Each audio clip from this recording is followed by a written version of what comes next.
थेट दृश्य आपण पाहतोय. धनंजय मुंडे या ठिकाणी बोलतायत थेट जातीय.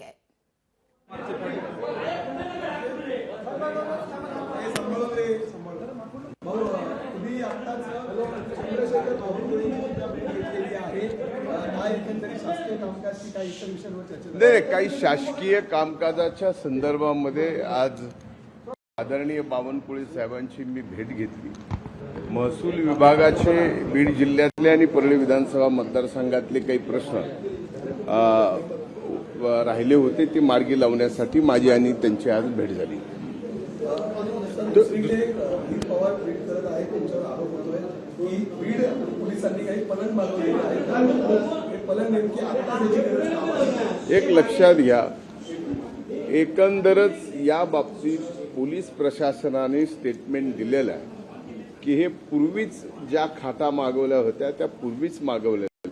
त्या काही ही घटना घडल्यानंतर किंवा घटना घडायच्या नंतर किंवा आरोपी अटक होणार आहे त्यावेळेस अगोदरच त्यांनी त्या मागवल्या असं पोलीस प्रशासनाने त्यांच्या स्टेटमेंटमध्ये अतिशय सुस्पष्टपणाने सांगितलेलं आहे.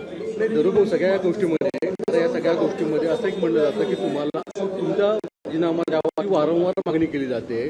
काय खरंच एक असं आहे की मी राजीनामा द्यावा तर का द्यावा याचं काहीतरी कारण लागेल.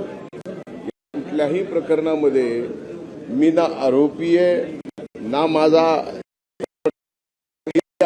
संबंध आहे. या प्रकरणामध्ये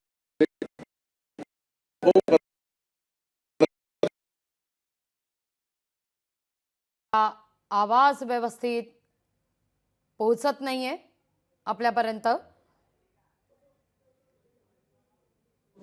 छोट्या आकारामध्ये मोठ्या आकारासाठी त्यामुळे छोट्या आकारा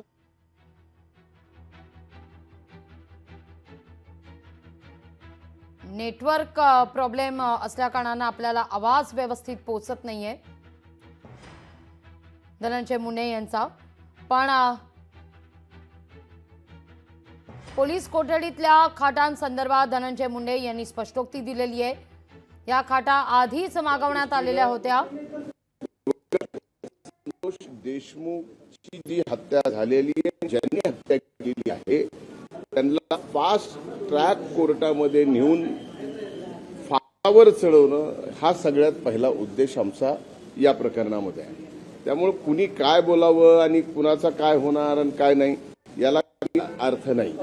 मुळात एक मुळामध्ये या प्रकरणात या ठिकाणी फास्ट ट्रॅकमध्ये गेलं पाहिजे ही मागणी मी पहिल्यांदा केली आणि ही नागपूरच्या अधिवेशनात. त्यामुळं लगेचच चार्जशीट या ठिकाणी राहिलेले जे काय आरोपी आहेत ते अटक करून लगेचच चार्जशीट दाखल करावी आणि फास्ट ट्रॅक कोर्टामध्ये या हत्येकरांना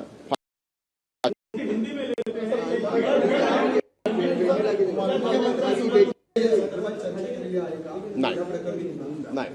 तुमच्यावर तुमच्याबाबत तुमच्याकडे व्यक्तिगत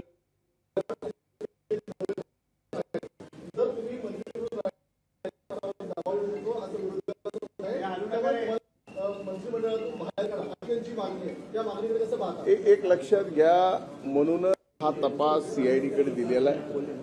हा तपास पण होणार आहे.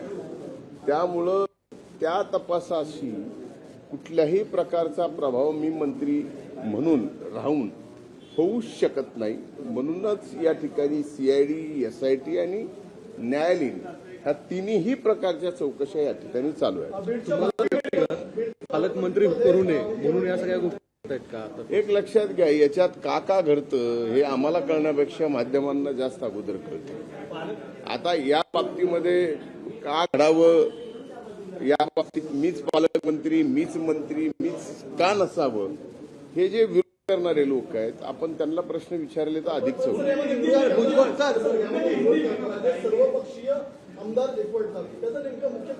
एक लक्षात घ्या की सर्वपक्षीय आमदारांनी एकवटावं.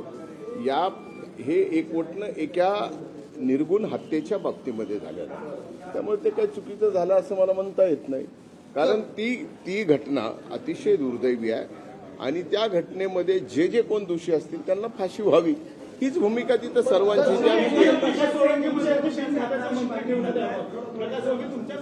नाही, आता मला कोण म्हणलं माहीत नाही, पण बिन खात्याचं मंत्री कसं ठेवता येतं शासनाने त्यांच्याकडनं पूर्णपणानं नाशिकमध्ये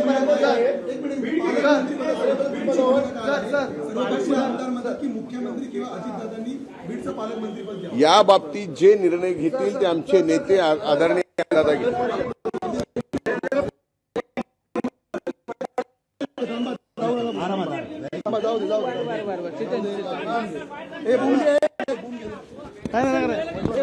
या घडीची सगळ्यात महत्वाची बातमी आपण पाहतोय. बीड प्रकरणावर पोलिसांकडून योग्य तपास सुरू आहे. मुळात मी राजीनामा का द्यावा, मी आरोपी आहे का, असा सवाल धनंजय मुंडे यांनी उपस्थित केलेला आहे. तर आरोपींना फासावर चढवण्याकरता आमचे प्रयत्न सुरू आहेत. फास्ट ट्रॅक कोर्टात हे सगळं प्रकरण चालावं याकरता आपणच सुरुवातीला आवाज उठवला असल्याचं देखील धनंजय मुंडे यांनी म्हटलेलं आहे. तर बीडचं पालकमंत्रीपद आपल्याला देऊ नये अशी मागणी केली जाते.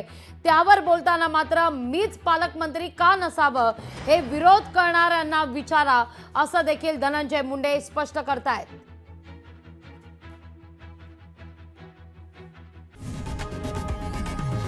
लोकशाही मराठी ऐका, पहा, जागरूक रहा.